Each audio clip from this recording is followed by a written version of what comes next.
আমরা যারা bank robbery বা মানি হাইস্ট রিলেটেড মুভি দেখতে পছন্দ করি তারা তো জানি এই জাতীয় মুভিতে কি পরিমাণ থ্রিলিং থাকে। আজকের মুভিটি তেমনই একটি ব্যাংক রবারি নিয়ে। একদল প্রাক্তন মেরিন সৈনিকেরা একত্রিত হয়ে একটি ব্যাংক ডাকাতি করে। ইতিমধ্যে তারা বহু ব্যাংক ডাকাতি করেছে, কিন্তু এবার তারা এমন একটি ব্যাংকে ডাকাতি করেছে যেটার ফলে তাদের জীবনে নেমে আসে কালো মেঘের ঘনঘটা, যেটা তাদের প্রত্যেকের জীবনকে তছনছ করে দেয়। অবশেষে তাদের সাথে কি হয়েছিল, এই কি কেন কিভাবে প্রশ্নের উত্তর জানতে হলে দেখতে হবে 2023 সালে মুক্তিপ্রাপ্ত অ্যাকশন ক্রাইম থ্রিলার জনরার মুভি দ্য চ্যানেলের এক্সপ্লেনেশন। মুভির শুরুতে আমরা দুইটি দলের মধ্যে গোলাগুলি দেখতে পাই। এর মধ্যে একটি দলের চোখে নাইট ভিশন ক্যামেরা ছিল, তাই তারা খুব সহজে প্রতিপক্ষ দলকে মেরে ফেলছিল। এরপর আমরা একজন ব্যক্তিকে ঘুম থেকে উঠতে দেখতে পাই। এই ব্যক্তির নাম হলো জেমস। এতক্ষণ স্বপ্নে সে যা দেখেছে সে ব্যাপারে সে বেশ চিন্তিত ছিল। এ সময় তার বাড়িতে আভা নামে একটি মেয়ে আসে। এই মেয়েটি ছিল একজন বেবি সিটার, আর সে জেমসের বাচ্চাকে দেখভাল করত। জেমস তার বাচ্চাটিকে মেয়েটির হাতে তুলে দিয়ে গোছগাছ করে বাসা থেকে বেরিয়ে পড়ে। জেমস একটি রাস্তার মোড়ের মাথায় দাঁড়িয়ে তার দলের লোকেদের জন্য অপেক্ষা করছিল। তখনই তার দলের লোকেরা একটি ভ্যান গাড়ি নিয়ে আসে। ভ্যান গাড়ির মধ্যে মোট 5 জন লোক ছিল। তাদের কথাবার্তা শুনে আমরা বুঝতে পারি তারা সবাই হলো ডাকাত, আর তারা একটি ব্যাংক ডাকাতি করার মিশনে যাচ্ছে। তাদের সবার সাথে ছিল M9 side arms, ACR-10, MK-18, AR-12, M96 rifle, SA-18 প্যারাট্যাকটিক্যালের মতো চমৎকার সব আধুনিক অ্যাসল্ট রাইফেল। মিশন লিড করছিল মাইক। ব্যাংকের সামনে পৌঁছে তারা সবাই তাদের মুখে মাস্ক পরিধান করে নেয়। এরপর গাড়ি থেকে নেমে ব্যাংকের দিকে অগ্রসর হতে থাকে। ব্যাংকে প্রবেশ করেই তারা একজন গার্ডকে মেরে ফেলে। এরপর অন্য সব গার্ডদেরকে গান পয়েন্ট করে ব্যাংকের মধ্যে থাকা সবাইকে ভয় দেখাতে থাকে। এর মধ্যে মাইক ব্যাংকের ম্যানেজারকে ধরে নিয়ে যায় ভল্টের সামনে। ব্যাংক ম্যানেজার ভল্ট খুলতে দেরি করায় মাইক তার হাতের আঙ্গুল মুচকিয়ে দেয়। প্রচণ্ড ব্যথায় তখন সে বাধ্য হয়ে ব্যাংকের ভল্ট খুলে দেয়। এরপর তারা তাদের ব্যাগের মধ্যে টাকা পয়সা লোড করতে থাকে। ব্যাংক থেকে বের হওয়ার সময় তারা বাইরে নজর দিয়ে দেখছিল সেখানে পুলিশ এসেছে কিনা, কিন্তু তারা মোটামুটি ক্লিয়ার পেয়েই বুক ফুলিয়ে বাইরে বেরিয়ে আসে। কিন্তু সেখানে একটি সোয়াট টিম আগেই খবর পেয়ে চলে এসেছিল। তাই বাইরে এসে তারা কিছু বুঝে ওঠার আগেই তাদের উপর পুলিশ টিম গুলি করতে শুরু করে। পুলিশদের হাতেও মডার্ন অস্ত্র ছিল। পুলিশের গুলিতে ডাকাত দলের একজন সদস্য মারা যায়। ফলে দুই পক্ষের মধ্যে প্রচণ্ড গোলাগুলি শুরু হয়। কেউ কারোর চেয়ে কোনো অংশে কম নয়। কিন্তু ডাকাত দল যেহেতু প্রস্তুত ছিল না, তাই তারা পুলিশদের সামনে মোটামুটি কোণঠাসা হয়ে পড়েছিল। পুলিশ টিম চারদিক থেকে তাদের উপরে গুলিবর্ষণ করছিল, আর ডাকাত দল পুলিশদেরকে পাল্টা ফায়ার করে নিজেদেরকে কভার করে রাখছিল। এ সময় ভ্যান গাড়ির ড্রাইভার গাড়ি থেকে নেমে পুলিশদেরকে ফায়ার করতে গেলে সে মারা যায়। এভাবে ডাকাত দলের 2 সদস্য মারা গেলে তারা সবাই ঘাবড়ে যায়। তারা ভাবতে থাকে হয়তো আজকেই তাদের শেষ দিন, তারা সবাই হয়তো পুলিশের হাতে মারা পড়বে। তাই তারা দ্রুত সেখান থেকে পালানোর জন্য রাস্তা খুঁজতে থাকে। যে যেখানে জায়গা পাচ্ছিল সেখানেই লুকিয়ে কভার নিয়ে ফায়ার ব্যাক করছিল। সময় অতিবাহিত হতে থাকলে সেখানে আরো কয়েকটি পুলিশ টিম এসে যোগ দেয়। ডাকাত দলের জন্য এতগুলো পুলিশের বিপরীতে টিকে থাকা মুশকিল হয়ে উঠেছিল, কিন্তু তাদের কাছে পাল্টা ফায়ার করা ছাড়া কোনো বিকল্প অপশন নেই। এই সময় তারা আরো বেশি রাগান্বিত হয়ে পুলিশদেরকে গুলি করতে শুরু করে, এবং ফলশ্রুতিতে কয়েকজন পুলিশ সদস্য মারা যায়। কিন্তু এতে আবার হিতে বিপরীত হয়। পুলিশ টিম আরো বেশি ক্ষিপ্র হয়ে ওঠে। পরিস্থিতি আরো বেশি খারাপ হতে থাকলে ডাকাতরা এখান থেকে দ্রুত বের হবার সিদ্ধান্ত নেয়। টাকার ব্যাগগুলো তো অনেক বেশি ভারী ছিল, তাই তাদের মধ্য থেকে একজন ডাকাত সদস্য সেই টাকার ব্যাগগুলো নিয়ে বাইরে বেরিয়ে যেতে চায়। আর অন্যদিকে মাইক জানায় সে তার সমস্ত আহত সাথীদেরকে নিয়ে এখান থেকে বের হবে। এরপর ডাকাত দল পুলিশদেরকে পুনরায় পাল্টা ফায়ার করে সেখান থেকে বাইরে বেরিয়ে আসে। জেমস সেখানে একটি গাড়িতে একজন ব্যক্তিকে দেখতে পায়।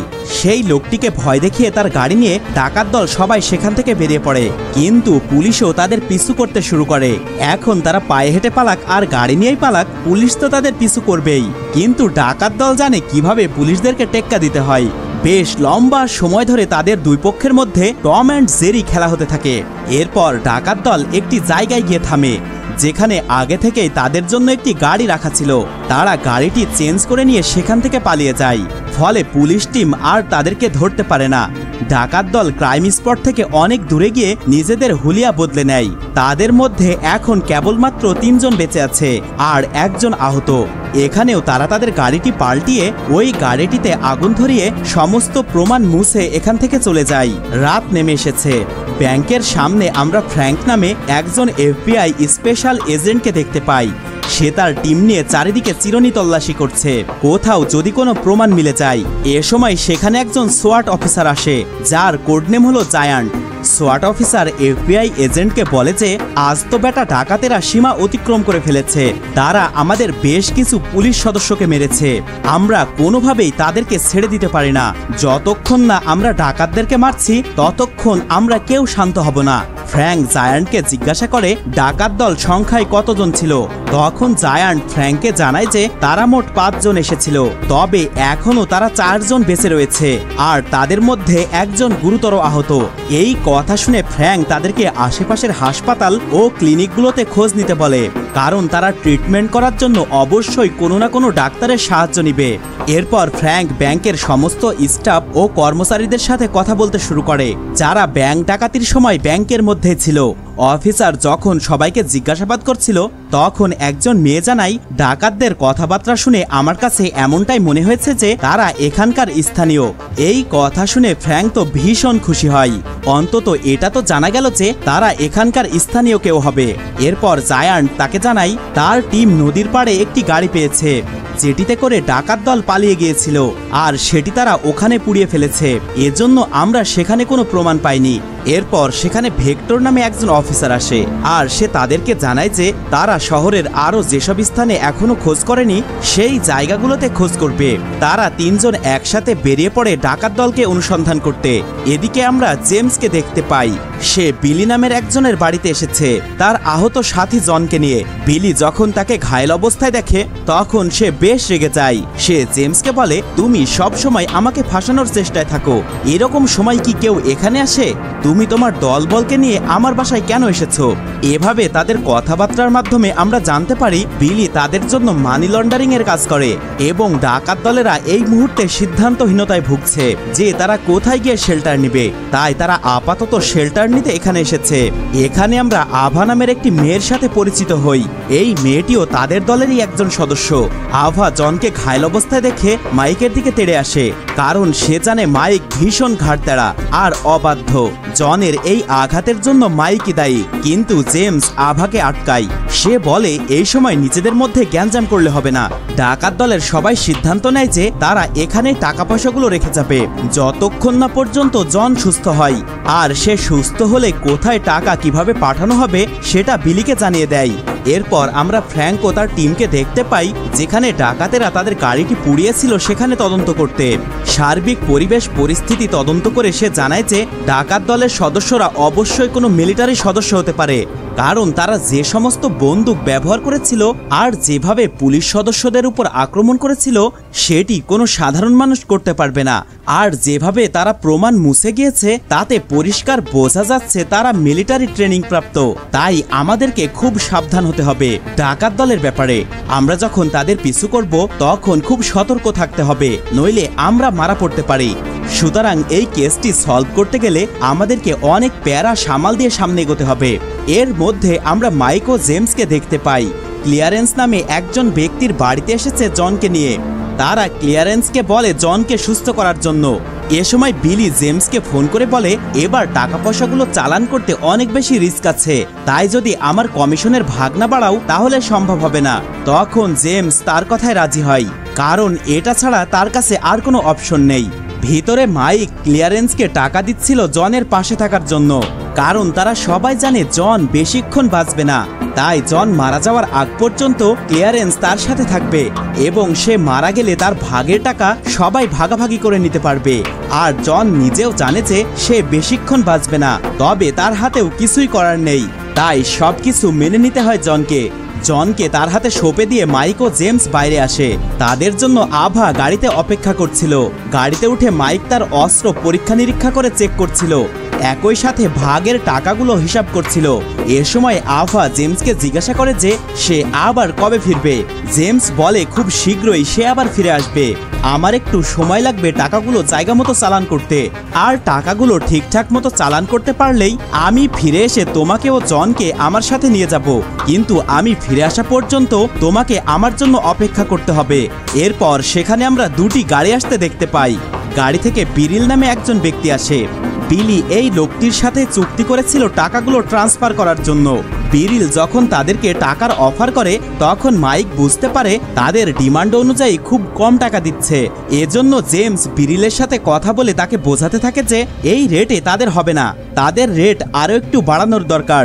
কিন্তু এক পর্যায়ে সে জেমসের সাথে বেয়াদবি করতে শুরু করে, কারণ তার সাথে তার দলের গুন্ডারা ছিল আর তারা সবাই তাদের বন্দুক প্রস্তুত রেখেছিল ফায়ার করার জন্য। এসব দেখে জেমস চিন্তায় পড়ে যায়, কিন্তু মাইক এত সব দিকে চিন্তা করে না। সে তার বন্দুক বের করে ফটাফট সবাইকে মেরে দেয়। তাকে ফায়ার করতে দেখে জেমসও তাদের উপরে ফায়ার করে প্রায় সকলকে মেরে ফেলে। তবে বিরিলের দলের একজন লোক তখনও বেঁচে ছিল আর সে তাদের থেকে পালাতে চাইছিল, কিন্তু তারা চায় না যে ওই লোকটি বেঁচে থাকুক, তাই গাড়ি নিয়ে ওই লোকটির পিছু করতে শুরু করে। কিন্তু যখন তারা মেইন রাস্তায় ওঠে তখন বুঝতে পারে পুলিশ তাদের দিকে এগিয়ে আসছে, তাই তারা না চাইতেও ওই লোকটিকে ছেড়ে দিতে বাধ্য হয়। এর মধ্যে ওই লোকটি তার বস নুসিকে ফোন করে সবকিছু জানিয়ে দেয় যে কিভাবে মাইক ও জেমস মিলে তাদের সমস্ত লোকেদেরকে মেরে ফেলেছে। এই কথা শুনে নুসি অনেক বেশি রেগে যায়, কারণ সে এই শহরের বড় বড় মাফিয়াদের মধ্যে একজন। সে তাদেরকে মারার জন্য উতলা হয়ে ওঠে। এদিকে আমরা ফ্র্যাঙ্ককে দেখতে পাই। সে ধারণা করছে যে ব্যাংকের কোনো একজন কর্মচারী নিশ্চয় ডাকাত দলের সাথে জড়িত রয়েছে, কারণ যেদিন ব্যাংকে ডাকাতি হয়েছে সেদিন ব্যাংকে অনেক বেশি টাকা ছিল। এফবিআই টিম ব্যাংকের একজন কর্মচারীকে আটক করে যার নাম ছিল ফেলা। তারা ফেলাকে বিভিন্ন বিষয়ে প্রশ্ন করতে থাকে, কিন্তু ফেলা তাদেরকে ঘুরিয়ে পেঁচিয়ে উত্তর দেয়। তখন জায়ান্ট তাকে বলে যে তুমি জানো না তুমি কার সাথে কথা বলছো, আমরা এফবিআই থেকে, আর আমাদের কাছে সত্য কথা বের করা জাস্ট মামার বাড়ির আবদারের মতো। তোমাকে আচ্ছা মতো প্যাদানি দিলে এমনিতেই বক বক করতে শুরু করবে। এই কথা শুনে ভয়ে লোকটি ফটাফট সত্য কথা বলতে শুরু করে। ফেলা জানায় সে কেবলমাত্র দুইজন লোককে চেনে, যার মধ্যে একজন ব্যক্তির গলায় একটি ট্যাটু আছে আর অপর একজন ব্যক্তির শরীরে মেরিন সেনাদের ট্যাটু আছে। ফেলা এফবিআই অফিসারদেরকে ট্যাটুর ব্যাপারে বিস্তারিত জানায়। এরপর অফিসার ভিক্টর তার টিমকে ফেলার থেকে পাওয়া তথ্যগুলো জানিয়ে দেয় আর সেই মোতাবেক তদন্ত করতে বলে। কিছুক্ষণের মধ্যে ভিক্টর জেমস ও মাইকের ব্যাপারে তাদের ডাটা সার্ভার থেকে সমস্ত তথ্য পেয়ে যায়। এবার ফ্র্যাঙ্ক বুঝতে পারে তারা দুজন হলো খুবই ভয়ঙ্কর প্রাক্তন মেরিন সৈনিক। তবে এখন যেহেতু এফবিআই টিম তাদের সম্পর্কে জেনে গেছে, তাই তারা তাদেরকে ধরার জন্য তাদের বাড়ির ঠিকানার উদ্দেশ্যে বেরিয়ে পড়ে। তবে বের হওয়ার আগে ফ্র্যাঙ্ক জানিয়ে দেয় তাদের দুজনের ছবি নিউজ চ্যানেলে প্রচার করার জন্য, যাতে করে জনগণ তাদেরকে দেখলে আমাদেরকে জানাতে পারে। অন্যদিকে জেমস, মাইক ও আভা আবার ফিরে আসে বিলির ঘরে। জেমস মাইককে অনেক বেশি বকাবকি করে, কারণ তার জন্যই সব ভেজাল বাঁধে। তখন সেখানে বিলি আসে আর তাদের কাছে ক্ষমা চায় এই ঘটনার জন্য। সে জানতো না যে মাইকের সাথে ওই লোকটি এমন আচরণ করবে, কিন্তু মাইক খুব রেগেছিল। তাই সে জেমসকে বলে, দেখো ভাই, আমি যদি তাকে না মারতাম তাহলে ওরা আমাদেরকে মেরে ফেলতো, আর আমি তোমার চেয়ে বেশি সতর্ক থাকি। এজন্য আমি জানি কে কখন আমাদের উপর হামলা করবে। আর তুমি ভুলে যেও না, আমি জীবনে বহুবার তোমাকে বিপদ থেকে রক্ষা করেছি। যদি আমি তোমাকে রক্ষা না করতাম তাহলে আজ তুমি বেঁচে থাকতে না। এরপর জেমস তার ভাইকে বলে, মাইক, এই ফেরাটা কেটে উঠুক, আমি আর তোমার চেহারা কখনোই দেখব না, আমরা দুজন দুজনের মতো চলবো। এই কথা শুনে মাইক আরো বেশি রেগে যায়। তখন সে জেমসকে বলে, তুমি হয়তো ভুলে যাও আমি তোমার বড় ভাই, কিন্তু আমি পরিবারের জন্য অনেক ত্যাগ স্বীকার করেছি, যেগুলো তুমি অস্বীকার করতে পারবে না। এভাবে দুই ভাইয়ের মধ্যে তর্ক বিতর্ক হতে হতে এক পর্যায়ে মারামারির রূপ নেয়। দুই ভাইয়ের মধ্যে অনেকক্ষণ ধরে মারামারি ও ধস্তাধস্তি চলতে থাকে। এরপর হঠাৎ তাদের বাড়িতে নুসির লোকেরা চলে আসে। গুন্ডারা তাদের মাথায় বন্দুক ধরে আর একজন চলে যায় বিলির কাছে। বিলি তাদেরকে কিছু বলবে তার আগেই তারা তাকে মেরে ফেলে। গুন্ডারা তাদের সবাইকে আটকে সেখানে বেঁধে রাখে আর তাদেরকে টর্চার করতে থাকে। অপরদিকে টিভিতে নিউজ চ্যানেলে মাইক ও জেমসের ছবি প্রচার করা হচ্ছিল। সারা দেশের সবাই এখন তাদের ব্যাপারে জেনে গেছে। এর মধ্যে আবার এফবিআই টিম খবর পেয়েছে শহরের মধ্যে নুসির কিছু গুন্ডাদেরকে মেরে ফেলা হয়েছে। তখন তারা ডাকাতির ঘটনার সাথে এই গুন্ডাদের মারার ঘটনা পর্যন্ত যা কিছু ঘটেছে তা একটার পর একটা মিলাতে থাকে। এফবিআই টিম জানে নুসির লোকেরা মানি লন্ডারিং এর কাজ করে, তাই তারা এবার নিশ্চিত হয়ে যায় তাদেরকে জেমস ও মাইক এরা দুজনাই মেরেছে। কারণ মানি লন্ডারিং করতে গিয়ে হয়তো তাদের মধ্যে চুক্তি ভঙ্গ হয়েছে আর তাই তাদের মধ্যে গুলাগুলি হয়েছে। ফ্র্যাঙ্ক তার টিমকে আরো বেশি অ্যালার্ট করে দেয় যেন তারা কোথাও নুসির গুন্ডা বাহিনীকে দেখতে পেলে তাকে ইনফর্ম করে। এদিকে মাইক ও জেমসের কাছে নুসি আসে। নুসি তাদেরকে বলে, তোমরা দুজনে আমার সাথে পাঙ্গা নিয়ে তোমাদের জীবনের সবচেয়ে বড় ভুল করেছো। এখন এই ভুলের খেসারত তোমাদেরকে দিতে হবে। তখন মাইক তাকে বুঝিয়ে বলে যে, দেখো ভাই, ওখানে যা কিছু হয়েছে তার জন্য আমি দায়ী। এই দুইজনার কোনো দোষ নেই। আমি ওদের উপরে গুলি করেছি, আমি ওদেরকে মেরেছি। তাই তোমার যা সাজা দেওয়ার আমাকে দাও, ওদেরকে ছেড়ে দাও। কিন্তু নুসি তার কথায় কোনো ভ্রুক্ষেপ করে না। সে বলে, অপরাধ যেই করুক না কেন সাজা তোমাদের সবাইকে পেতে হবে। প্রথমে আমি মাইককে টর্চার করব, তাকে মারব, এরপর তোমাদের দুজনকে। নুসির লোকেদের কাছে অ্যাসিডের বোতল ছিল, সে সবাইকে অ্যাসিডের মাধ্যমে জ্বালিয়ে দিতে চাইছিল। নুসি ডাকাত দলের একজনের উপর অ্যাসিড ঢেলে তাকে খুব কষ্ট দিয়ে মারে আর এসব দেখে তারা সবাই অনেক ভয় পেয়ে যায়। কিন্তু মাইক তখনও বিচলিত না হয়ে শিকারীর মতো তীক্ষ্ণ দৃষ্টি নিয়ে তাদেরকে দেখছিল। এরপর নুসি অ্যাসিড নিয়ে জেমসের কাছে যায় তাকে শাস্তি দিতে। সে যখনই জেমসের কাছে যায় তখন জেমস তাকে লাথি মারে আর তার হাতের অ্যাসিড গিয়ে পড়ে তারই লোকের গায়ে। সাথে সাথে মাইক নুসির গুন্ডাদেরকে মেরে তাদের হাত থেকে বন্দুক নিয়ে তাদের সবাইকে মেরে ফেলে। পাশাপাশি সে জেমসকে ছাড়িয়ে নেয়। এরপর নুসিকে ফ্রি ফায়ারের মতো হেডশট দিয়ে মেরে ফেলে। এদিকে আমরা এফবিআই এজেন্ট ফ্র্যাঙ্ককে দেখতে পাই যে সে অলরেডি এই জায়গার খবর পেয়ে গিয়েছে আর তার পুরো টিম নিয়ে এদিকে আসছে। জেমস আভাকে নিয়ে সেখান থেকে বের হতে গিয়ে বাইরে দেখে অলরেডি সেখানে একটি পুলিশ টিম চলে এসেছে। পুলিশেরা তাদেরকে মারতে যাবে তার আগে মাইক অফিসার দুজনকে মেরে তাদেরকে নিয়ে এখান থেকে পালিয়ে যায়। পুরো শহর জুড়ে পুলিশ তাদেরকে এখন হারিকেন জ্বালিয়ে খুঁজছে। চারপাশে গোলাগুলির শব্দ হচ্ছে। জেমস ও আভা সেখান থেকে পালিয়ে যাওয়ার প্রস্তুতি নিচ্ছে, কিন্তু মাইক পালিয়ে না গিয়ে বরং পুলিশদের মোকাবেলা করবে বলে সিদ্ধান্ত নিয়েছে। তখন জেমস বুঝতে পারে মাইক আসলে কি চাই। সে তার ভাইয়ের জন্য ত্যাগ স্বীকার করবে। তখন জেমস তার ভাইয়ের সাথে খারাপ আচরণের জন্য অনুশোচনা করতে থাকে। এরপর মাইক জেমস ও আভাকে সেখান থেকে চলে যাওয়ার জন্য ইশারা করে। তারা সেখান থেকে চলে যেতে থাকলে মাইক পুলিশের উপর গুলি চালাতে শুরু করে। গুলি করতে করতে সেখান থেকে উল্টো পথে পুলিশকে তার পিছু পিছু দৌড় করাতে থাকে। তবে এক পর্যায়ে মাইকের গায়ে গুলি লাগে, কিন্তু সে হার না মেনে বরং কৌশলে ভেক্টরকে গান পয়েন্ট করে এবং সকল পুলিশকে তার কথা মানতে বলে। তখনই আমরা পাশের একটি গলির মধ্যে ফ্র্যাঙ্ককে দেখতে পাই। সে খুবই শান্তপনে মাইকের দিকে এগিয়ে আসতে থাকে আর সুযোগ মতো তাকে গুলি করে মেরে ফেলে। আর অন্যদিকে আমরা জেমস ও আভাকে দেখতে পাই তারা একটি বাসে করে এই শহর ছেড়ে চলে যাচ্ছে। খানিকটা পথ যাওয়ার পর জেমস আভাকে বলে, তোমার ব্যাপারে কেউ কিছুই জানে না, তাই তুমি তোমার মতো করে তোমার জীবন উপভোগ করো। আমি তোমার সাথে আইল্যান্ডে দেখা করব। আর এই কথাটি বলে জেমস বাস থেকে নেমে পড়ে। এদিকে এফবিআই টিম ওই জায়গাতে পৌঁছে যায় যেখানে জেমস ও মাইকদেরকে বন্দি করে রাখা হয়েছিল। জায়গাটি পর্যবেক্ষণ করে তারা জেমসের লাশ কোথাও খুঁজে পায় না। তখন তারা ধারণা করে জেমস নিশ্চয় বেঁচে রয়েছে। তখনই সেখানে অফিসার জায়ান্ট আসে আর সে বেশ কিছু অ্যাসিডে পোড়া লাশ দেখতে পায়। এগুলো দেখে সে ফ্র্যাঙ্ককে বলে, নিশ্চয়ই এর মধ্যে জেমসের লাশ রয়েছে। যেহেতু লাশগুলো দেখে বোঝার উপায় ছিল না যে কোনটা কে, তাই তারা মনে করে এর মধ্যে জেমসের লাশ রয়েছে। কিন্তু ফ্র্যাঙ্কের তখনও মনে হচ্ছিল কোথাও না কোথাও কোনো ঘাপলা রয়েছে। সময় এভাবেই অতিবাহিত হতে থাকে, কিন্তু ফ্র্যাঙ্ক তার তদন্ত তখনও থামায়নি। একদিন সে আভার বাড়িতে যায় আর সে আভাকে বিভিন্ন বিষয়ে জিজ্ঞাসাবাদ করে, কিন্তু বেশ অনেক সময় কথা বলার পরেও আভা একটিবারের জন্য জেমসের নাম তার মুখে আনেনি। তাই ফ্র্যাঙ্ক এবার সত্যি সত্যি ভেবে নেয় নিশ্চয় জেমস মারা গিয়েছে, তাই সে কেসটি বন্ধ করে দেয়। পরের দৃশ্যে আমরা একটি আইল্যান্ড দেখতে পাই, যেখানে জেমস, আভা ও তাদের সন্তান একসাথে সময় কাটাচ্ছে খেলাধুলা করে। আর এখানেই মুভিটি শেষ হয়ে যায়। যদি আমাদের আজকের এক্সপ্লেনেশনটি আপনার কাছে ভালো লাগে, তাহলে অবশ্যই আমাদের এই ছোট্ট চ্যানেলটিকে সাবস্ক্রাইব করবেন।